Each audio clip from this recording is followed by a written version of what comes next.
Ayan, isang mapagpalang umaga po sa bawat isa sa atin. At mukhang dinali ng dalawang magkasunod na suntok ng lamig ng panahon at ulan ang marami at siguro nahirapang bumangon upang makarating dito. Pero we praise God na ng mga kapatiran ay nandito ang ilan. Sana maya-maya we're expecting other believers to come. At tayo ay patuloy na makapagsama-sama sa atin pagsamba sa Panginoon. Today is December 20. Amen? This is the last Sunday, not of 2020, but second to the last. And this is the last Sunday before Christmas. At kagaya ng atin ginagawa taon-taon, we have our Christmas service. At medyo special nga lang ang ating kalagayan ngayon, as we have said before. But kagaya na nakikita ng ilan sa inyo dito sa harapan, pero hindi kita ng ating mga kapatiran na sa online streaming, ay meron tayong ilang pinagkahanda para sa bawat pamilya ng atin iglesia. So kung kayo ay makakarating, or throughout the week ay maaaring dumaan ho dito sa church, let me know. Talagang inihanda ho natin ito, mga kapatid. So, kung hindi nyo kukunin, magsasawa lang kami dito. Ito ho talaga ay sa bawat pamilya ng ating iglesia, at sana ho ay kung meron ho kayo pagkakataon today sa ating mga gawain, makarating ho tayo, or throughout the week ay pwede ho yan makuha. So, tayo ho ay nagpapasalamat sa Diyos. Sabi nga ni Brother Gab, sa wakas, umaraw din. Itong mga nakaraang araw ay sunod-sunod na ulan, and I believe sa bandang Mindanao ang tama ho ng masamang panahon. At nawa ay pag-pray ho natin ng ating mga kababayan, maging ang ating mga kapatirang naroon. At patuloy ho tayong maglingkod, sumamba sa Panginoon, magpasalamat sa kanyang katapatan ho sa atin. Okay? So this is the first part of our morning service. That is ang ating Sunday school. Tayo ho ay mag-aaral, and I am quite excited as always sa ating pag-aaral, because habang pinag-aaralan natin ito ay mas nakikilala natin ang Panginoon. At ang sabi sa Jeremiah, let him that glory in this, that he understandeth and knoweth me.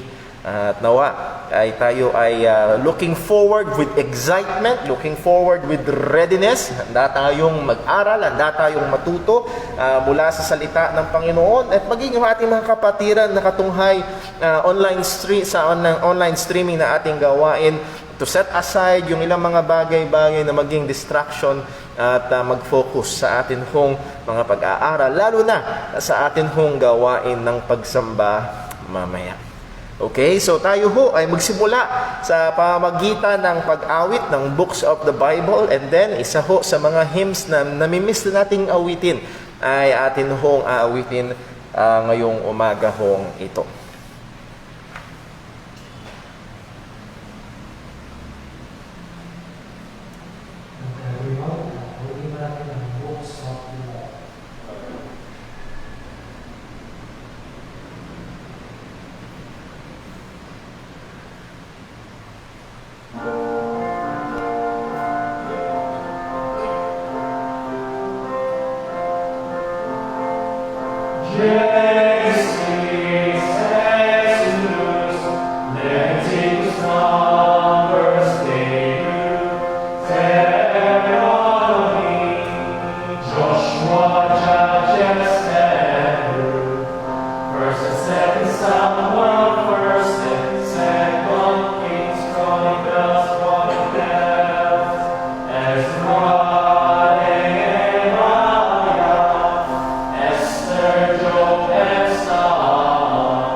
Amen! Purihin po ang pangalan ng Panginoon and joy to the world. And actually, pwede nyo i-research ho ang history ng awit na yan. It's not meant to be a Christmas song.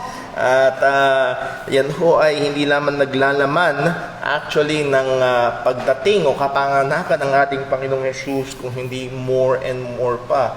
And through the course of history, it got categorized as a Christmas carol because the Lord is come. And really, what a joy it brings. Isang matakilang kagalakan ang dinadala ng katotohanan na ang ating Panginoon ay dumating. Welcome po sa ating Sunday School at uli, salamat po sa bawat isang naririto. Tayo ho ay patuloy na nagpapasalamat at nagagalak sa Diyos sa kanyang katapatan at pag-iingat sa bawat isa ho sa atin. Well, again, this is December 20, 2020. Ano ho? So, ang swerteng number... swerteng number. Well, walang swerteng number. Mamalasin ka doon. At sa biyaya at probidensya ng Panginoon, tayo ho ay patuloy na nagkasama-sama. And if we will look back to the year 2020, ay siguro isang kataga ang nagpapaulit-ulit o talagang naglalarawan nito ay COVID-19.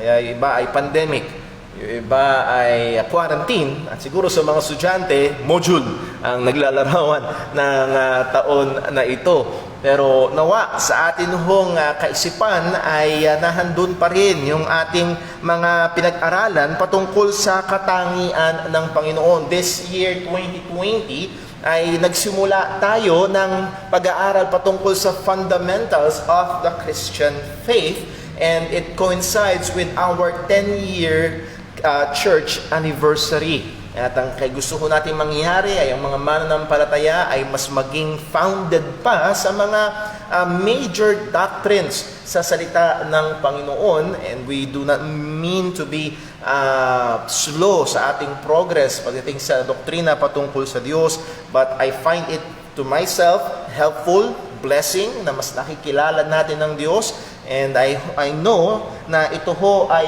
healthy. Tinanong ang isang theologian na si R.C. Sproul, ano ang isa sa mga pinakamalaking problema ng mga churches ngayon? Ang sagot ng theologian na ito, while siya umuwi na sa Panginoon, ang sagot ni R.C. Sproul ay, many Christians do not know their God. Yes, they know the gospel, they have the basic knowledge, but that's it. Walang malalim, yun ang punto niya, walang malalim na pagkakilala sa Diyos. At ang hindi tamang pagkakilala sa Diyos ay magre-resulta sa maraming mga maling kaisipan, maling katuruan, and ang resulta niyan ay maling paraan din ng pamumuhay. So bago ho tayo dumako sa ating pagbabalik-aral, sa ating mga napag-aralan na last few weeks, ay atin munang hingin ang tulong ng Panginoon. Let's pray. Panginoon Diyos, aming Ama sa langit, muli purihin ka at tunay salamat dahil totoo na ikaw ay dumating. Salamat o Diyos sapagkat sinugo mo ang iyong bugtong na anak upang kaming mga makasalanan ay magkaroon ng kaligtasan. Salamat o Diyos sa katotohanan na ikaw, Panginoon, sa iyong napakadakilang kalagayan ay isang Diyos na nagbibigay pansin, isang Diyos na may pag-ibig, isang Diyos na may pagkalinga sa iyong mga nilalang. At lahat ng ito, O Diyos, ay aming nakikita, nararanasan, natitikman sa aming mga buhay. Salamat, Panginoon. Ama, patuloy ka namang maging mabiyaya sa amin ngayong umagang ito. Sa aming pag-aaral ng iyong salita, tulungan mo kami. Hindi lamang ito maging trabaho na madagdagan ng kaalaman, kung hindi, Panginoon, tunay na makilala ka at tunay na ito'y magbigay sa amin ng paglago sa pananampalataya at magtulak sa amin sa kabanalan ng buhay. Panginoon, muli, hiling namin na ikaw ang maluwalhati sa aming kalagitnaan. Amin din pong hinihiling, O Diyos, na ikaw ang sumiyasat sa puso't buhay ng bawat isa sa amin. Anumang kasalanan, anumang pagsalansang sa iyong mga kautusan, Panginoon, ipakita mo sa amin. At Paunawa mo sa amin kung gaano kabigat ang bawat kasalanan laban sa iyo. At salamat sapagkat, O Diyos, sa aming Panginoong Hesus ay meron kaming kapatawaran. At sabi mo sa iyong salita, kung pahayag namin ang aming mga kasalanan, ay ikaw ay tapat at banal na kami patatawanin at lilinisin sa aming mga kalikuan. Patawad po, O Diyos. Muli, hiling namin na ikaw lamang ang maluwalhati sa aming kalagitnaan at dalangin namin ito sa pangalan ng aming Panginoong Hesukristo. Amen.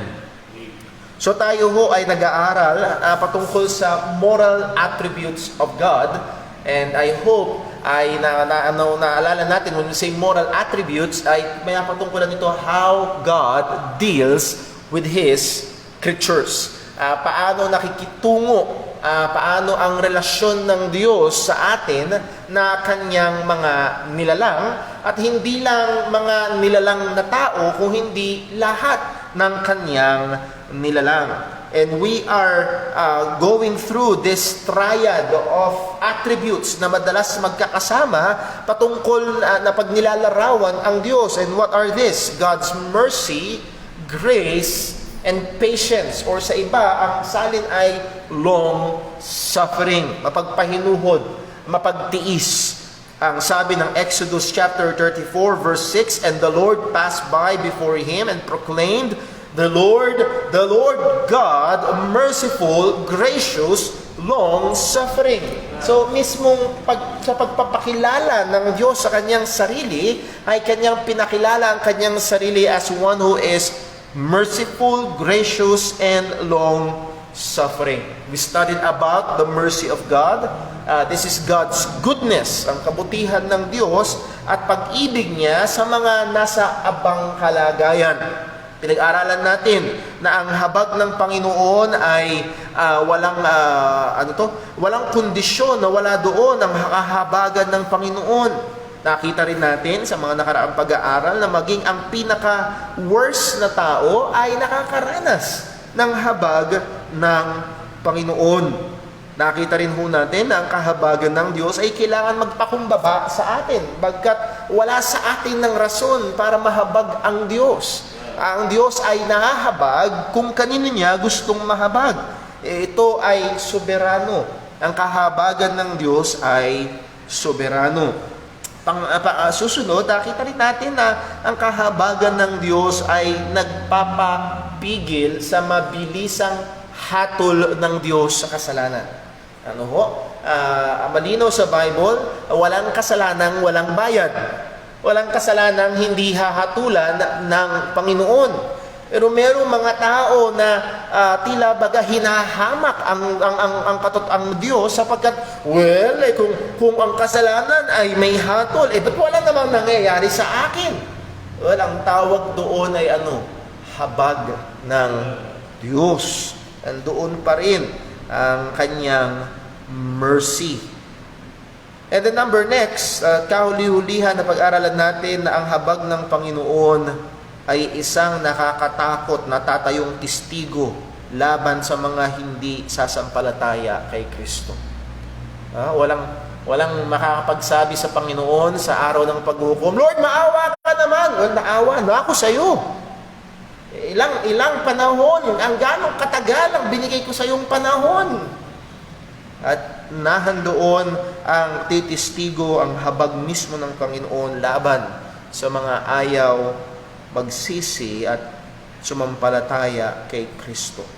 Last Sunday, pinag-aralan natin ang patungkol sa biyaya ng Diyos.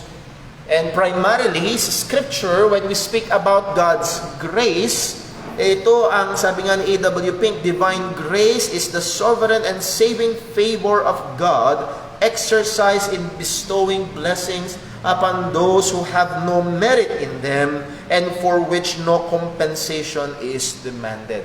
Ito daw, biyaya ng Diyos ay ang pabor na binibigay ng Diyos, particularly ang Kanyang nagliligtas na biyaya sa mga taong hindi karapat-dapat at hindi naghihintay ito ng bayad. So yun ang pinakamagandang pagkaunawa pagdating sa biyaya ng Panginoon. I know na pang pinakatalamak na gamit natin ng biyaya ay mapatungkol sa material. Tama? Sabi ko nga nakaraang Sunday, may nagbigay sa'yo ng pansit, uy, biyaya. May nag-aya sa'yo, kain ka. What? Masamang tumanggi sa biyaya.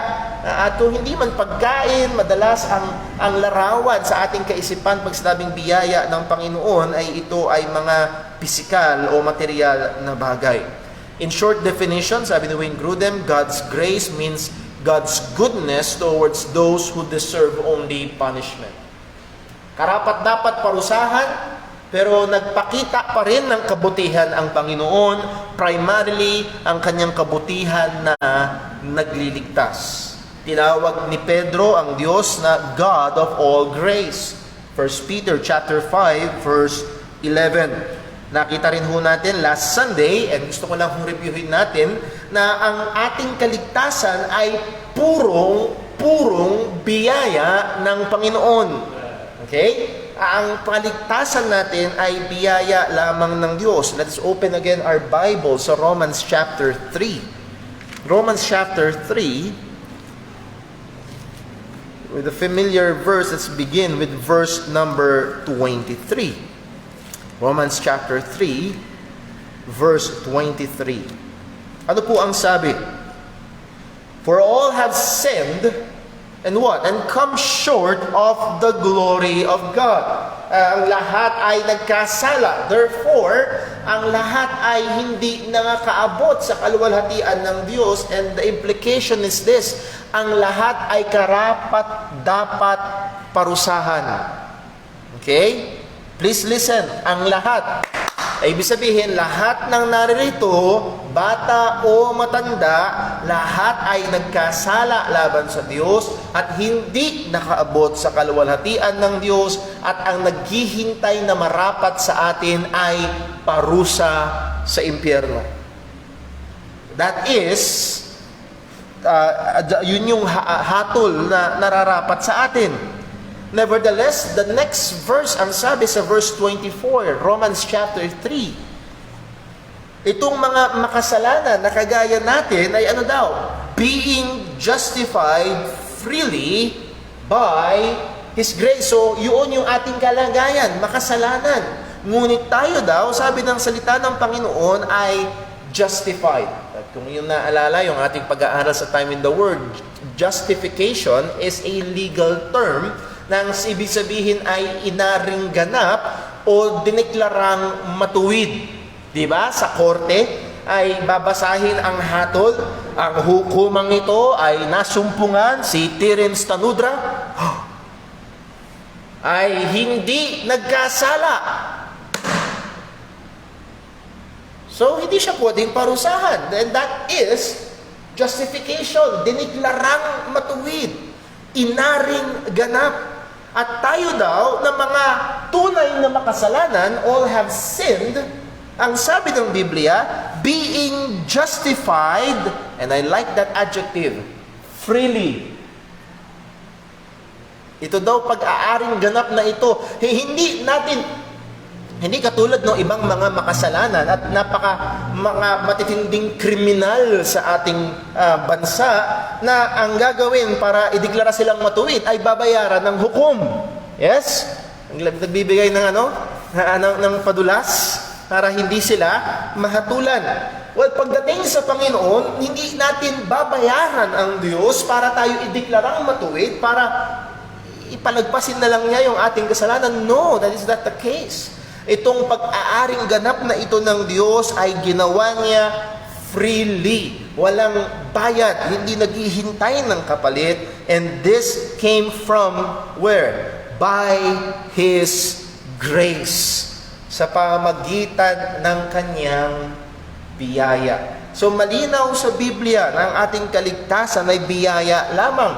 Pero paano ito nangyari? Paano ito nagkaroon ng katotohanan sa atin? Ang sabi ng salita ng Panginoon, through the redemption that is in Christ Jesus. So ang tanging kaparaanan para matamo mo ang biyayang ito ng Panginoon ang libreng biyaya ng kaligtasan ay sa pamamagitan ni Kristo Jesus. Sa pamamagitan ng pagtubos. So hindi pala pinalagpas lang ng Diyos ang kasalanan, kung hindi binayaran ni Kristo ang ating mga kasalanan, kaya tayo ay binihisan ng kanyang katwiran, kaya tayo ay diniklara ng Diyos na matuwid, at lahat ng ito ay biyaya ng Panginoon. Titus chapter 3 verse 7, that being justified by His grace. So we are justified by the grace of God. At isa sa pinakamahalaga when we talk about God's grace in salvation, yung pagliligtas sa atin ng Diyos sa pamamagitan ng kanyang biyaya, it is exclusive or separate from works. Romans chapter 11, buksan po natin. Romans chapter 11, at kung kayo ho ay magkaroon ng pagkakataon na makipag-usap sa ilang mga tao na maaaring ang kanilang pagkaunawa ay ang kaligtasan ay kailangan mong haluan ng gawa. Meron ba mga ganon? Yes, I have spoken not to some but to many. Marami na akong nakausap. Oo, sumampalataya ka kay Jesus, pero di ba dapat gawin mo din ito? Oo, mga palataya ka kay Jesus, pero di ba dapat sundin mo din ito? And that is works. Si Jesus plus. Pero ang sabi ho ng Apostol Pablo sa Romans chapter 11 verse 6, so malinaw, I hope na malinaw na, Ephesians chapter 2 verse 8, for by grace are ye saved. Sa biyaya tayo naligtas. So it's by grace, by grace, by grace. Malinaw. Nagsusumigaw ang salita ng Diyos. And as I've always said, kailangan mong pumikit para hindi makita. At ang sabi ni Pablo sa Romans chapter 11 verse 6, and if by grace, kung by grace ang kaligtasan, ang sabi niya, then it is no more of works. E di hindi sa gawa. Otherwise, grace is no more grace. Can we, nakukuha ba sinabi ni Pablo, kung sa pamamagitan ng biyaya, pakinggan niyo ho, sundan niyo ho ito mga kapatid, kung sa pamamagitan daw ng biyaya, edi hindi sa pamamagitan ng gawa. Kasi kung sa pamamagitan ng gawa, edi hindi na biyaya. Again, by definition, ano ang biyaya? Ano ang grace? Unmerited. Kabutihan ng Diyos na hindi ka karapat-dapat. And the moment na haluan mo yun ng gawa, oh Lord, nag-church ako, ano ibig sabihin? Lord, parang yung sinabi nung kanta tungkol kay Santa Claus, I have been very good this year. Santa Claus, dumating ka na, naging napakabait ko. Lord, papasukin mo ako sa langit, naging napakabait ko. Lord, nag-spray ako gabi-gabi. Lord, nagsumikap akong sumunod. Lord, anong implication nun? Merited or unmerited? You're claiming merit. Nakuha niyo ba? Nagka-claim ka, Lord, karapat-dapat akong pumasok sa langit kasi mabait ako. And that is the reverse of grace. Malinaw, sabi ni Pablo, if by grace, then it is no more of works. Otherwise, grace is no more grace. The moment na hinaluan mo ng gawa, hindi na ito biyaya. But if it be of works, then it is no more grace. Otherwise, work is no more work. The point is this, grace and works are mutually exclusive. Pagdating sa kaligtasan, particularly sa ating pinag-uusapan, at ito ang ginawang malinaw ni Pablo, buksan natin muli sa pamilyar na mga talata ng Ephesians chapter 2.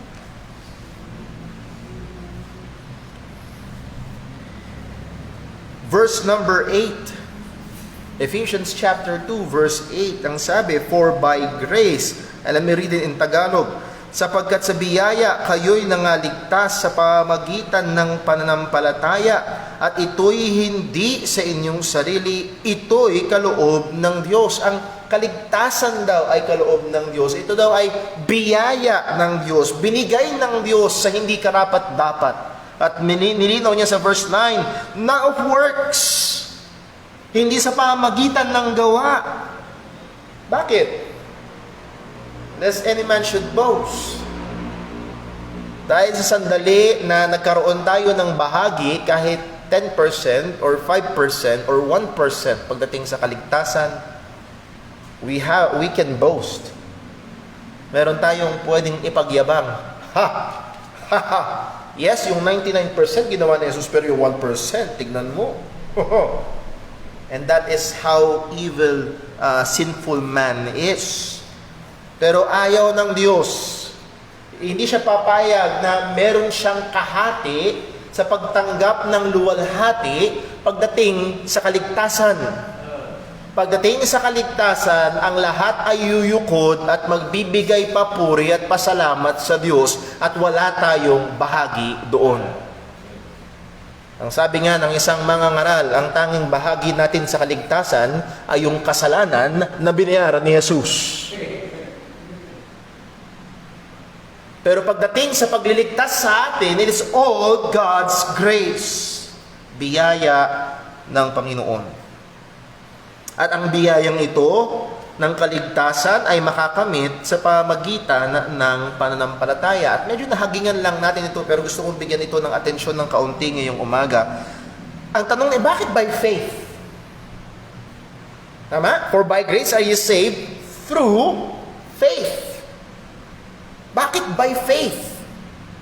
Sabi ni Wayne Grudem sa kanyang librong Systematic Theology, if God's favor is to come to us apart from our own merit, then it must come to us when we depend not on our own merit, but on the merit of another. And that is precisely when we have faith. Let me try na ipaunawa ito. Kung ang pabor ng Diyos o ang biyaya ng Diyos na ito ay darating sa atin, that is yung kaligtasan ay darating sa atin, hiwalay sa ating merito, hiwalay sa ating gawa, hiwalay sa pag-asa sa ating sarili, dapat itong dumating sa atin nang tayo ay hindi tumitiwala sa ating sarili, kundi tumitiwala sa iba. At yun mismo ang pananampalataya. Pagtitiwala sa iba. Particularly, pagtitiwala kay Jesus na namatay, inilibing, at muling nabuhay para tayo maligtas. So ito ho ang atin hong isang katotohanan na dapat nating tindigan at hindi maaaring ikompromiso sa kahit anong kaparaanan. Again, the moment you add even 1% of works, it ceases to be grace. And there is no salvation. As I've always said, mga kapatid, kahit na 99% gawa ni Jesus, yung 1% gawa mo, anong gagawin ng Diyos dun sa 1%? Kailangan niyang hatulan. At kapag hinatulan yung 1% natin, anong masusumpungan? Perpekto o kulang? Sinong perpekto? Sinong kulang? Then, hindi pa rin papasa. Even if it is 0.0001% ang nakaasa sa atin, hindi pa rin papasa. It is only by grace. So let me pause here for a while and ask, ikaw ba ay sumasampalataya dito? Or hanggang ngayon, nakatiwala ka pa rin sa iyong sarili, sa iyong kabaitan, nakatingin pa rin, hanggang ngayon ay binabaliwala mo pa rin ang panawagan ng pagsampalataya kay Jesus sapagkat ang iyong pa rin iniisip, okay lang naman ako, hindi naman ako masamang tao. And that is looking at your works. At pagsabi na ikaw ay karapat-dapat, at yan ay magdadala sa kapahamakan. And mabilis lamang ho, ang biyaya ng Diyos, we studied last time, is eternal. God's grace is eternal. Ang sabi niya ay sa 2 Timothy 1:9, who hath saved us and called us with a holy calling, not according to our works, but according to His own purpose and grace, which was given us in Christ Jesus before the world began. Itong biyaya na ito ng Diyos ay ibinigay na, inilaan na ng Panginoon sa atin even before the world began. Again, uusok ang ating kaisipan para subukang unawain ito as time-bound creatures kasi tayo ay mga nilalang ng Diyos na nakatali sa oras. Pero ang biyaya ng Diyos ay bago pa nagkaroon ng oras. Even before the world began. Ang biyaya ng Diyos ay libre. Kagaya ng ating sinabi kanina, we are justified freely. Sabi ni A.W. Pink, grace cannot be bought, earned, nor won by the creature. If it could be, it would cease to be grace. Ang biyaya ng Diyos ay hindi maaaring mabili, hindi maaaring maangkin sa pamaging karapat-dapat. That means, hindi maaaring mapanalunan. Kasi kung ito'y maaaring mong mabili o maging karapat-dapat ka or may magawa ka para mapanalunan ito, then hindi ito biyaya. Ito ay bili, ito ay premyo, pero hindi biyaya. So ang biyaya ng Diyos ay libre. Ang biyaya ng Diyos ay soberano. Hindi maaaring i-demand sa Panginoon. Do you remember yung atin hong ilustrasyon? Sabihin natin, nagkaroon ng matinding sakuna at merong dumating na mayaman, meron siyang 1,000,000 kabang bigas. At doon sa lugar ay merong 500 pamilya. O 500 pamilya. Lord, kaya niya bang bigyan lahat? Kaya niyang bigyan lahat.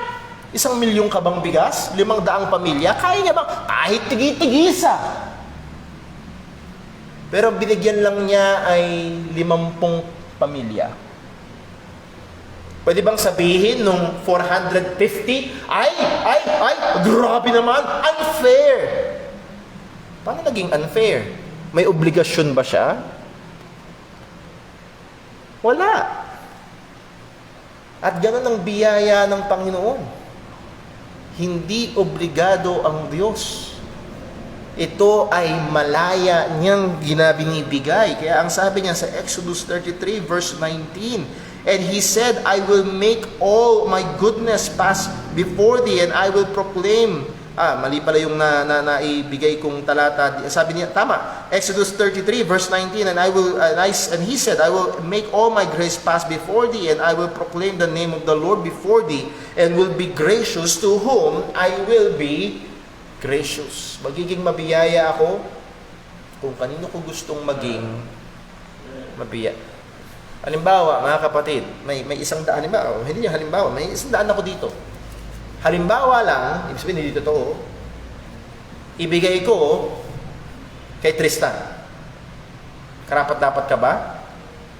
Hindi. Wala ka namang ginawa para sa akin.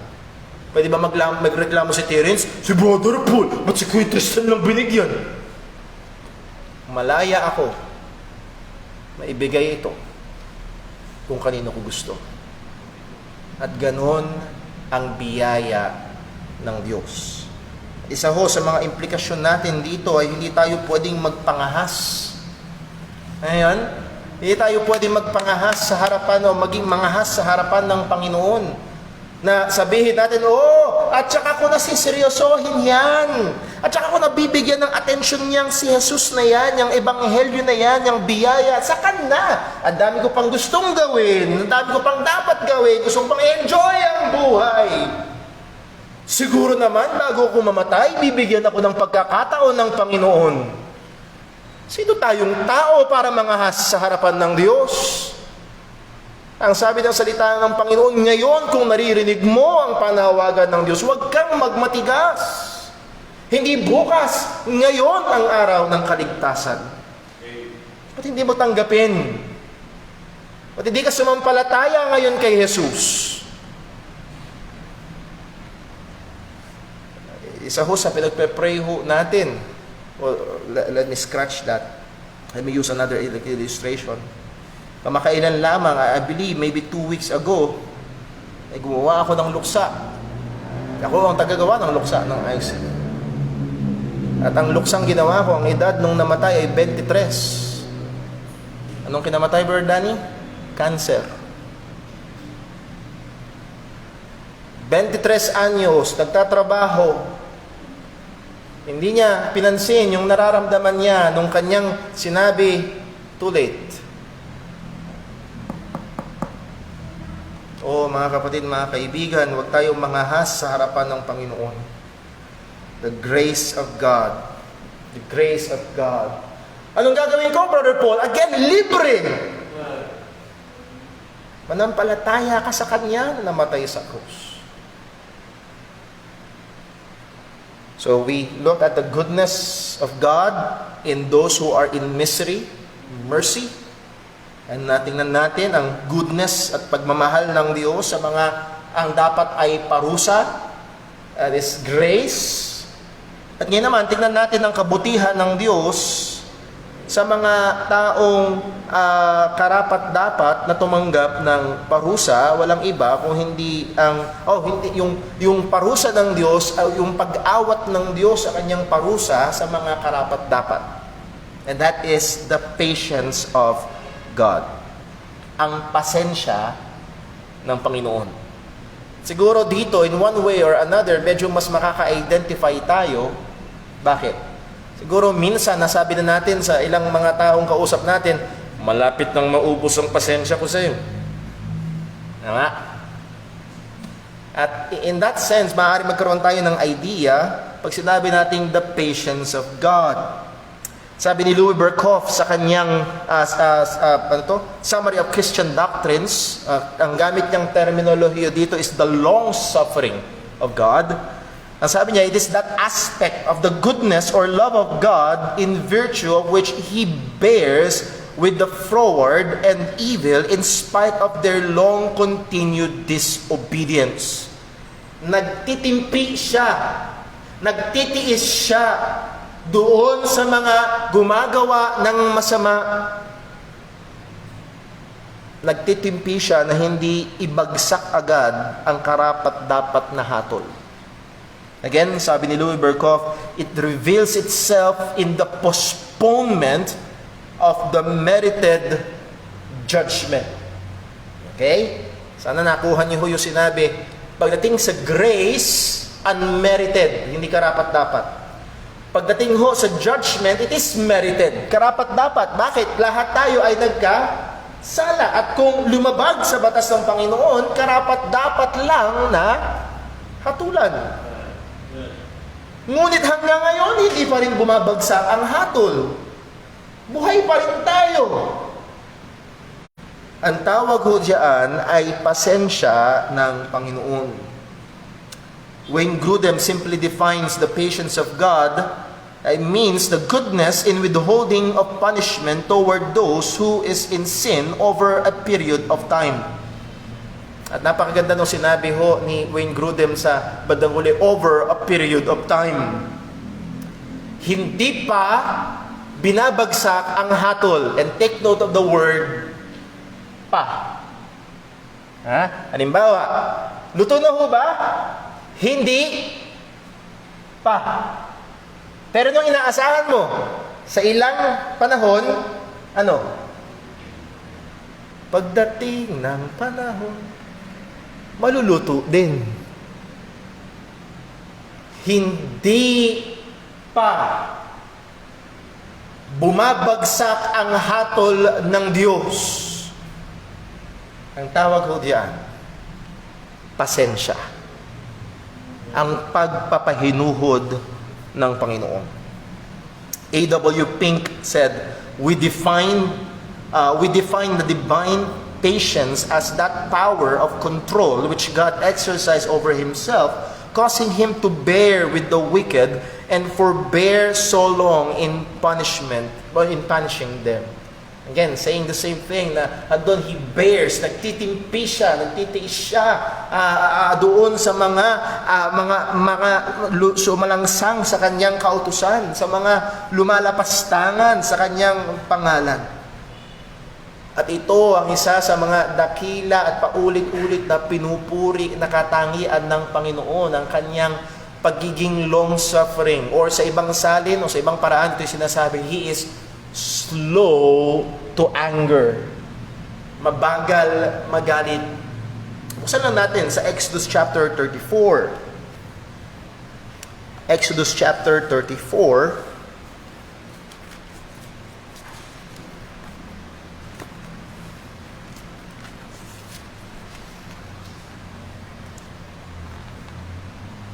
Ano po ang sabi sa Exodus 34 verse 6?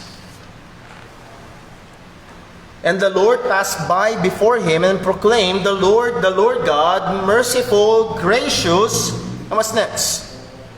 Long-suffering, mapagtiis. At sino ang kanyang pinagtitiisan? Ang kasamaan ng tao. Sa Psalm 86 verse 15, But thou, O Lord, art a God full of compassion, gracious, long-suffering, and plenteous in mercy and truth. So ang Diyos ay long-suffering. Psalm 145 verse 8, The Lord is gracious, full of compassion, and slow to anger, and of great mercy. Siya ay mabagal magalit. Romans 15 verse 5, Now the God of patience. So, sinawag siyang the God of all comfort. Tinawag siya ni Pedro, the God of all mercies. O the Father of mercies. Dito sinabi ni Pablo sa Romans 15 verse 5, the God of patience. Siya ang Diyos ng pasensya. And consolation grant you to be like-minded one toward another according to Christ Jesus. Sabi ni A.W. Pink, or binasa ko na nga ho pala, okay, ulitin natin. Sinabi ni A.W. Pink, the patience of God is that excellency which causes Him to sustain great injuries without immediately avenging Himself. Alam niyo ho yun, merong mga tao, pag naapakan mo yung paa nila, mabilis bumigwas yung kamay nila. Naapakan, pero meron mga tao na apakan.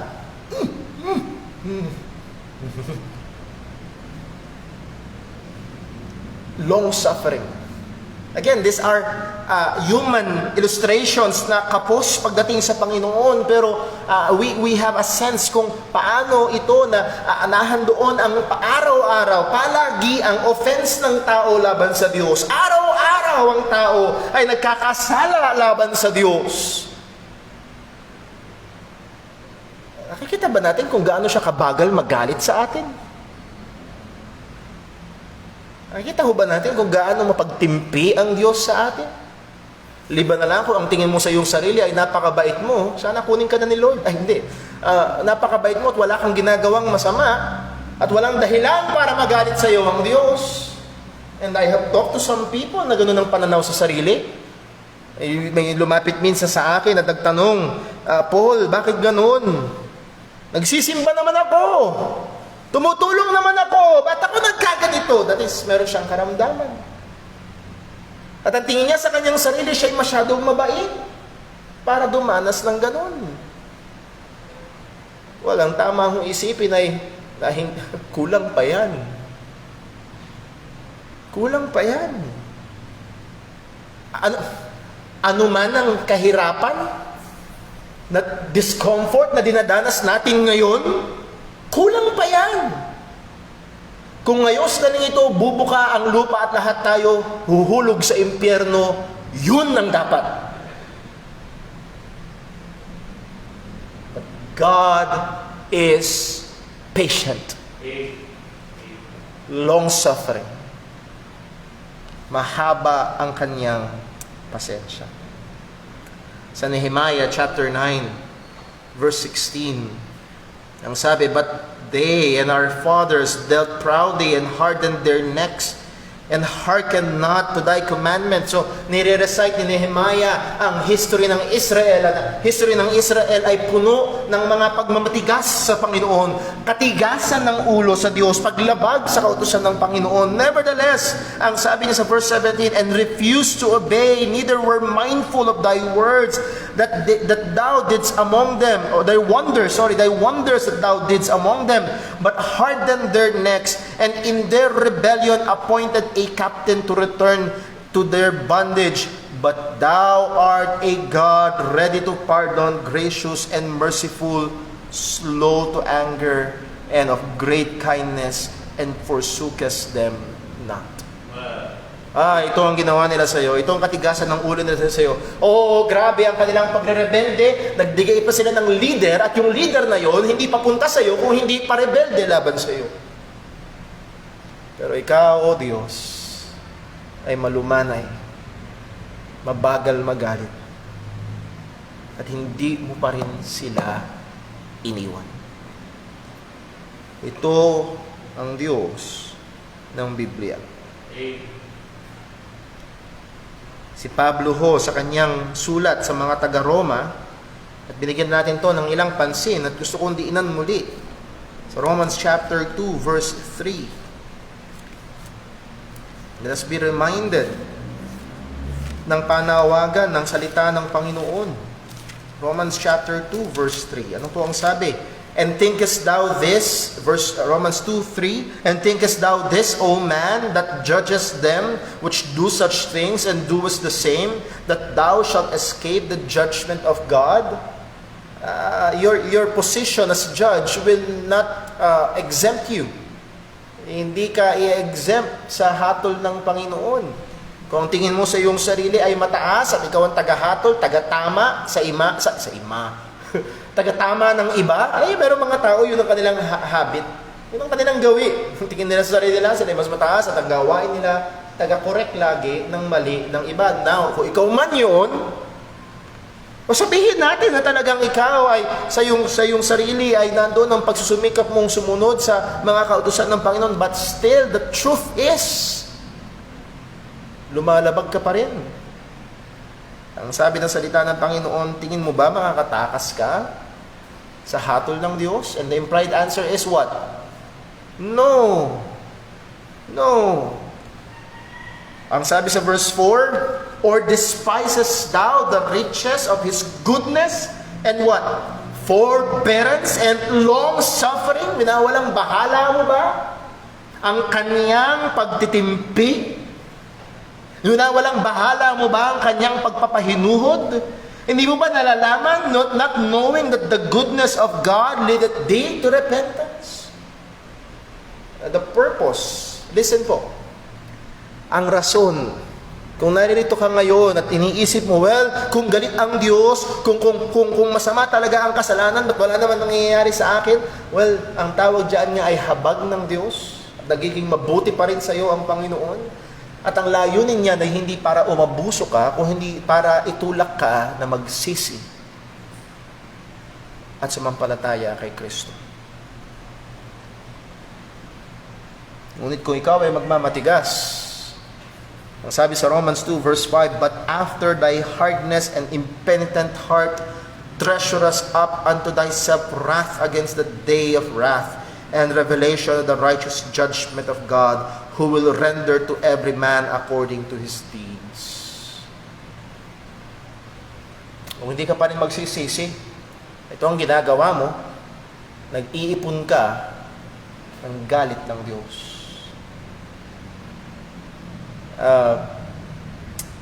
Halimbawa, si Brother Paul ay nagdadrive, si Brother Paul ay naka-aksidente, at si Brother Paul ay naka-aksidente, yung aksidente ko ay namatay. Anong kaso nun? Reckless imprudence resulting to homicide. Okay? Eh hindi ko pa pinreno, Brother William, tinuloy ko pa rin, 3 pa yung nasagasat at namatay. Resulting to multiple homicide. Hindi pa rin ako tumigil, tinakbuhan ko. Dagdag na kaso. Hindi pa rin ako tumigil, nung nabaharang ako ng pulis, nakipaghabulan ako. Well, sa katawan ko, hindi ako makakalayo, pero nakipaghabulan pa rin ako. Resisting arrest. Dagdag pa rin ang kaso. Yun yung larawan mo hanggat hindi ka nagsisisi at sumasampalataya kay Kristo, nag-iipon ka ng kaso at ibabagsak lahat ng Diyos ang hatol sa iyo. Liban na magsisi ka at sumampalataya ka kay Jesus. Hindi ka makakatakas sa hatol ng Panginoon. So panawagan, una sa mga hindi ligtas, habang naririnig mo ang panawagan ng Diyos, habang ang Diyos ay may pasensya sa iyo, huwag mo pagmatigasin ang iyong puso. Magsisi ka at sumampalataya. At sa atin bilang mga Kristiyano ay atin hong isalamin ang katangian na ito ng Diyos. At napakaganda ng hamon. Hindi ko na maalala masyado. I believe si John MacArthur na nagsabi na kung ang Diyos ay naging mapagpasensya sa iyo, bakit ka walang pasensya sa iba? Again, hindi ibig sabihin palalagpasin ng kasalanan. Hindi ibig sabihin hindi i-deal ang ginagawang mali. Pero yun, napakabilis sumabog ang galit. Kung ang Diyos ay naging mapagpasensya sa atin, sabi sa James chapter 1 verse 9, kung ang Diyos ay naging mapagpasensya sa atin, bakit tayo hindi maging mapagpasensya sa iba? Sabi sa James chapter 1 verse 19, wherefore, my beloved brethren, let every man be swift to hear, slow to speak, and what? Slow to wrath. Mabagal again, ang galit ay hindi masama, may galit na tama, may galit na kailangan. Pero believers should be slow to wrath. We are commanded to exercise patience towards our brethren. Ephesians chapter 4 verse 1, I therefore, the prisoner of the Lord, beseech you to walk worthy of the vocation wherewith ye are called, with all lowliness and meekness, with long suffering, forbearing one another in love. May mahabang pagtitiis, may pagpapahinuhod sa isa't isa. And ang assumption dyan ay may pagtitiisan tayo sa isa't isa.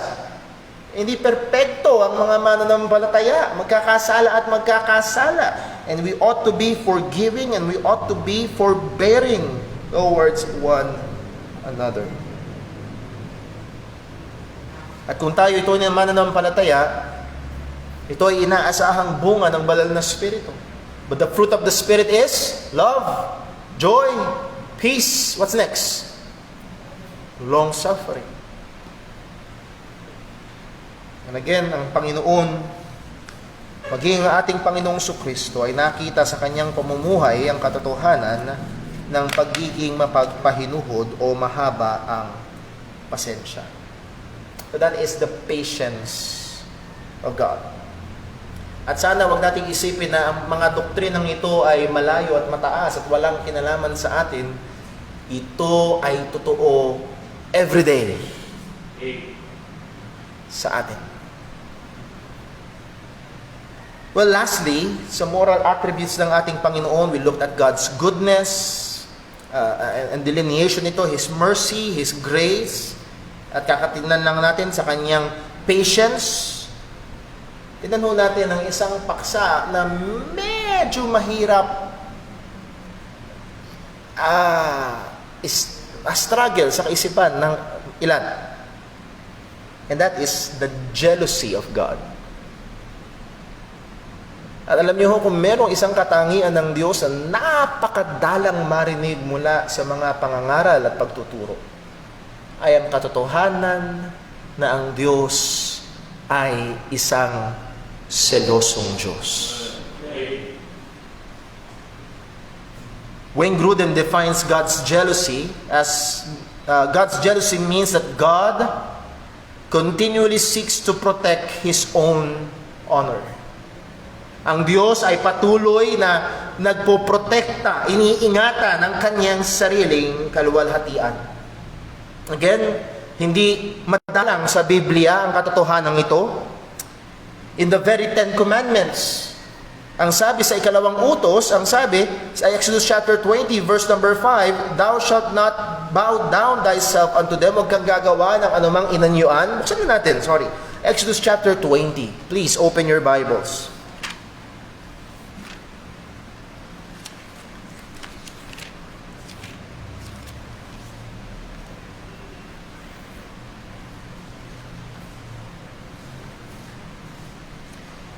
Naisip ko lamang ho, hindi to paninira, At ilang beses ko nang pinicturan at nahandun pa rin hanggang ngayon.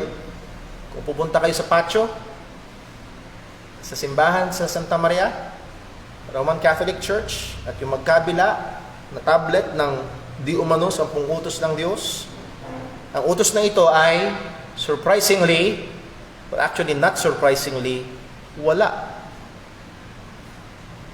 Pero sinasabi na hindi naman namin sinasamba. Well, bakit nila inalis itong utos na ito? Ang sabi ho ng salita ng Panginoon, unang utos, thou shalt have no gods, no other gods before me. And then pangalawang utos, thou shalt not make unto thee any graven image or any likeness of anything that is in heaven above and that is in earth beneath and that is in the water under the earth. Huwag kang gagawa ng anumang bagay na inanyuan. As we have clarified, hindi ito pagbabawal ng lahat ng uri ng larawan o estatwa, but ang classification nito is under idolatry, which is nasa verse number 5. Thou shalt not bow down thyself to them, nor serve them. Huwag kang yuyukod sa kanila, huwag mong paglilingkuran sila, huwag mong sasambahin sila, huwag mong dadalanginan, huwag mong tatawagan, no. Anong binigay na rason ng Diyos? Bakit bawal? For I, the Lord thy God, am a jealous God. Tuwing ang tao ay yumuyukod sa bato, sa kahoy, sa anumang inanyuan, at naglilingkod, at tumatawag, at nagdarasal, at sumasamba sa likhang kamay na ito, ang sabi ng Panginoon, nagseselos ako. Kasi, dapat yung pagsamba, yung paglilingkod, yung pagtawag, na dapat ay para sa Panginoon lamang, sa nag-iisa at tunay na Diyos, at binibigay nila sa likhang kamay ng tao. Ayaw ng Diyos. Kasalanan sa Diyos. Ang sabi ng Diyos, huwag niyong gagawin sapagkat ako ay isang selosong Diyos. At may banta ang Panginoon, dadalawin ko ang kasalanan na yan sa mga ama at sa mga anak hanggang sa 3 at 4 na saling lahi ng mga namumuhi sa akin. Listen, ang mga yumuyukod sa mga inanyuan na ito, ang sabi ng Diyos, namumuhi sa tunay na Diyos. Lahat ng tumatawag sa statwa, lahat ng yumuyukod sa mga gawang kamay na ito, ang sabi ng Diyos, namumuhi sila sa akin. Hindi sila sumasamba sa Diyos, namumuhi sila sa akin. Hindi ito pagsamba kung hindi kasalanan. Sa Nahum chapter 1 verse 2, ang sabi, God is jealous. Ang Diyos ay nagseselos. So we have a jealous God. Sa kanyang kalagayan, sa kanyang kaperpektuhan, siya ay isang Diyos na seloso. At bakit ho natin isinama ang jealousy bilang bahagi ng moral attributes? Because ito, again, moral attributes is the way God deals with His people, with His creature. At gusto ng Diyos ang pinakamabuti para sa atin. At ano ang pinakamabuti para sa atin? Ayaw ipagkait ng Diyos ang pinakamabuti, ang pinakaperpekto, ang pinakamaganda, ang pinakamaluwalhati. Well, sino ba ang pinakamabuti, pinakaperpekto, pinakamaganda at pinakamaluwalhati? Sino? Walang iba kundi ang Diyos. At ayaw ng Diyos na ipagkait ang kanyang sarili sa atin. At the moment na kumuha ka ng pangpalit sa Diyos, itong mga nilalang ng tao, itong mga inanyuan na ito, ipinagkakait mo ang pinakamabuti. Lumalayo ka sa pinakamabuti para sa iyong sarili. Ang sabi ng salita ng Diyos sa Psalm 115, I believe, itong mga taong, buksan nga natin sandali. Ano na rin tayo sa paksa na yon, Psalm 115. Konting oras pa ho. Psalm 115.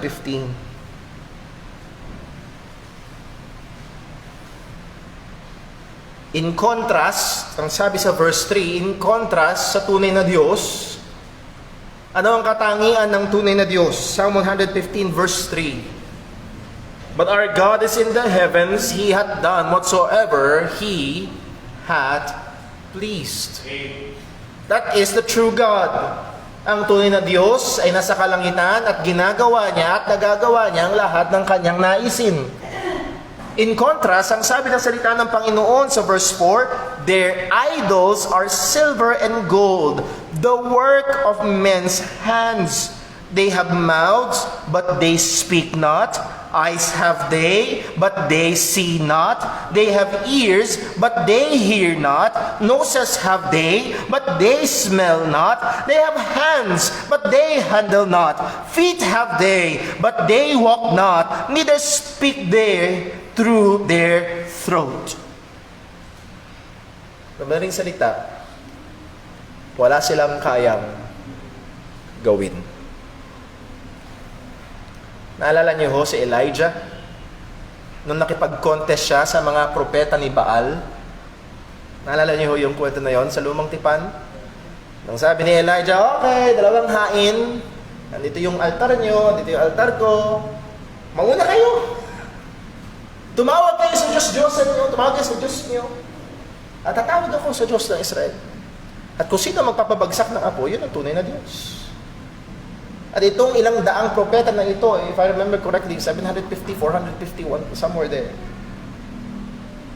Maghapon halos, inabutan ng hapon mula umaga. Tawag ng tawag kay Baal. Hanggang sa bandang huli, sabi ni Elijah, lakasan niyo pa! Baka naglalakbay o natutulog. Ano ba nang huli? Sinugatan pa nila yung kanilang mga sarili. As if, saan natutulad yun? Sinusugatan yung sarili para bigyang pansin ng... Pero sa dami ng kanilang pagtawag, may sumagot ba? Wala. Dahil hindi tunay na Diyos. Walang kayang gawin. Pero mga kapatid, sana, kapag lalo na, tatawid na naman ang taon, darating na naman ang January. Milyon-milyon na, well, hindi mangyayari ngayon sapagkat may pandemic, at milyon-milyon na naman ang magbibigay papuri sa statwang itim dun sa Quiapo. Tama? Pinupuri nila yung gawa ng kamay ng tao at hindi ang Diyos. Nga nakawan nila ng luwalhati ang Panginoon. Ang sabi ng Diyos, nagseselos ako. When may pagkakataon na challenging sa mga mananampalataya na isipin ang Diyos ay Diyos na seloso. Bakit?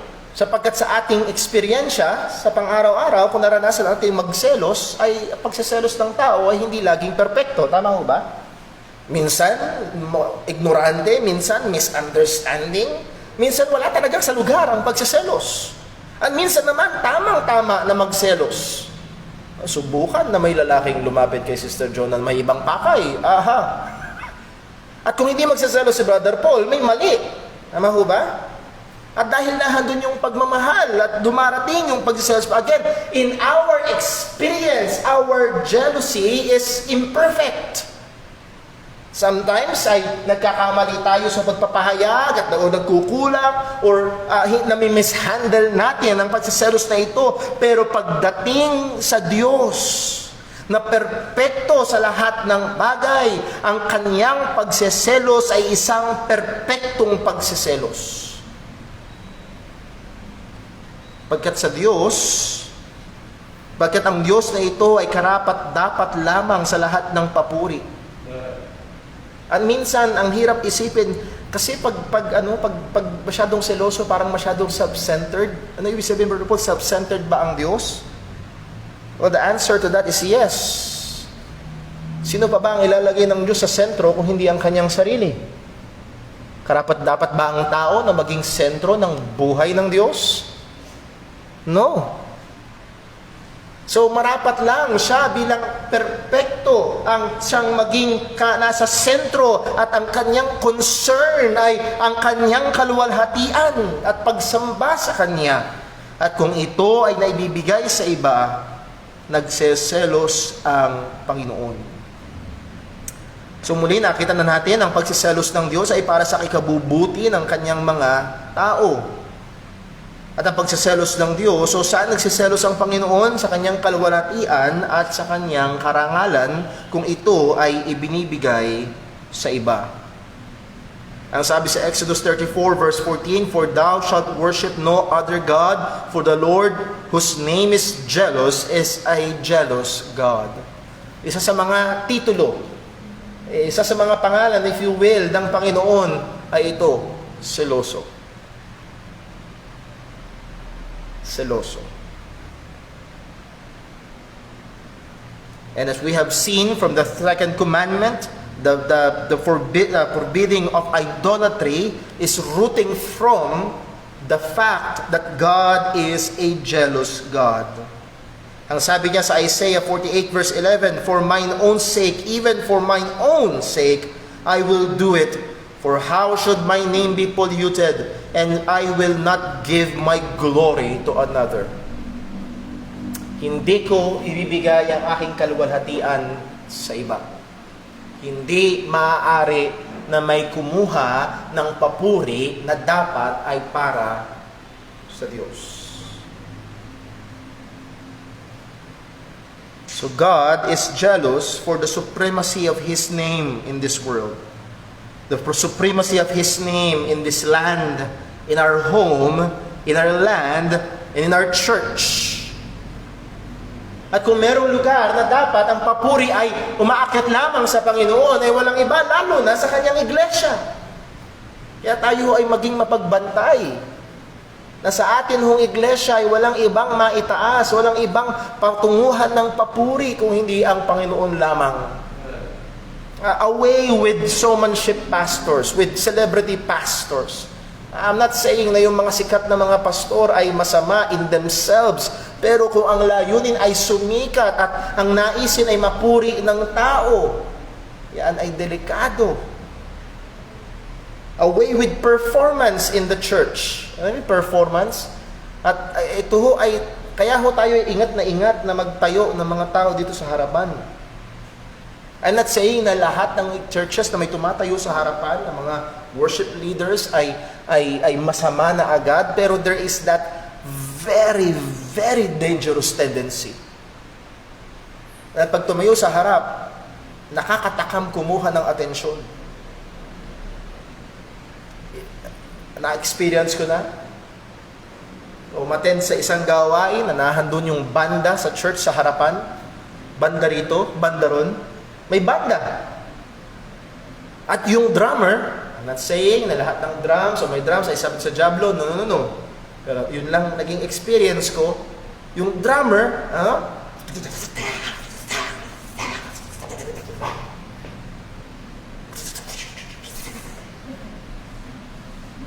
is that worship or showmanship? Napakadaling dumulas.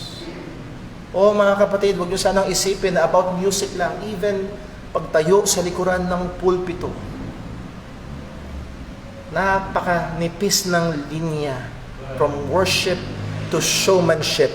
Worship is acceptable to God. Showmanship, ayaw ng Panginoon. Dapat at seloso ang Panginoon sa kanyang kapurihan sa mundo, sa ating bayan, sa ating tahanan, sa ating buhay, sa loob ng ating iglesia. Ang Diyos ay seloso sa debosyon, sa atensyon, sa loyalty, sa pagmamahal ng kanyang mga tao. Sumuli, the Bible teaches us or introduces to us a God who is a jealous God. So, how should this affect us as believers? Number one, ay atin hong bantayan ang ating mga sarili na baka meron tayong mga Diyos-Diyosan sa ating buhay. Maaaring wala tayong inanyuan na mga nililok, pero maaaring may mga bagay na mas mahalaga sa atin kaysa sa Panginoon. May mga bagay na atin hong mas binibigyan ng debosyon at mas binibigyan ng pagmamahal kaysa sa Diyos. Again, ang pagmamahal sa misis ay hindi dapat contest ng pagmamahal sa Panginoon, kung hindi ang pagmamahal sa asawa ay bunga ng pagmamahal sa Panginoon. Magandang pundasyon, mahalin mo ang misis mo sapagkat sinabi ng Diyos na minamahal mo, na mahalin mo ang iyong asawa. Utos ng Diyos. At magkaroon man ng pagpalya ang iyong asawa, inuutusan ka pa rin ng Diyos na mahalin siya. Yes? Kung ang rason ng pagmamahal mo ay mga young people, kung ang rason ng pagmamahal nyo ay huhugutin nyo lang doon sa tao, paano kung mawala yung rason na yon? Diba? Mahal kita kasi sexy ka. Paano kung tumaba? Wala na? Wala na love? Pero kung ang pundasyon niya ay mahal kita dahil sinutos ng Diyos na mahalin kita. At hindi lang basta dahil inutos lang, dahil talagang mahal kita. Ito'y desisyon na ginawa kasama ang emosyon at ito ay nakatungtong sa utos ng Panginoon. Pero mag-ingat ho tayo dahil pwedeng maging Diyos-Diyosan ang pagmamahal sa asawa o ang pagmamahal sa pamilya. Let me just put a practical application. Sa araw ng linggo, listen, sa araw ng linggo, ang pagpunta ba sa church ay isang istorbong bagay na hindi mo mahintay matapos para makapaglakwar siya ng pamilya. Ako ha? And there are Christian families na nahuhulog sa ganito. Araw ng linggo, matatapos na yung sale. Magta-traffic. Naku, mga bata. Pasensya na kayo mga anak at tagal nila rin. I'm not saying na masama, hindi ko sinasabing masamang pumasyal. Pero kung merong mas nauuna na ang pinapakita mong prioridad sa iyong mga anak ay ang paglalakwar siya sa araw ng linggo at hindi pagsamba sa Panginoon, naaaring meron kang dapat ipagbigay sisi sa harapan ng Diyos. So muli ho, siyasatin natin yung ating mga sarili. Baka merong Diyos-Diyosan sa ating mga buhay. Nawa, makita ho natin sa ating mga buhay ng pagbibigay luwalhati natin ay hindi sa ating sarili, kung hindi sa Panginoon. For our God is a jealous God. Let's pray. Panginoon namin Diyos, aming Ama sa langit, salamat po. Salamat sa iyong habag. Salamat sa iyong biyaya na sa amin na nagligtas. O Panginoon, salamat sa iyong mahabang pasensya sa amin hanggang ngayon. At salamat sa pagpapaalala mo sa amin na ikaw ay isang Diyos na seloso. At tulungan mo kami na maging mapagbantay. Tulungan mo kami na siyasatin ang aming mga puso at buhay. Pakita mo sa amin o meron mang mga Diyos-Diyosan na nakatago sa aming mga puso at isipan. At tulungan mo kami sa biyaya mo na basagin ang mga ito, pagsisihan, at ilaan sa iyo ang lahat ng papuri. Ibigay sa iyo ang karapat-dapat na pagmamahal, paglilingkod. Walang iba kung hindi buong puso, buong isip, buong lakas, buong buhay na paglilingkod. O muli, Panginoon, ingatan mo kami. Manawa ang iglesyang ito, pagdating mo, O Diyos, hanggang sa iyong pagbabalik, ay masumpungan mo na nakasentro ang pagsamba sa iyo. Lahat ng ito ay dalangin na sa pangalan ng aming Panginoong Hesukristo. Amen. So tayo ay dadako sa ating 15-minute break at pagkatapos ho noon ay magre-resume ho ang ating gawain ng pagsamba. Please maintain your mask, if possible, your face shield, at also yung atin hong physical distancing, at kung maaari ay pakisulat niyo ho ang inyong mga pangalan at cellphone number, lalo na doon sa atin hong record notebook for contact tracing purposes. God bless po. We are dismissed.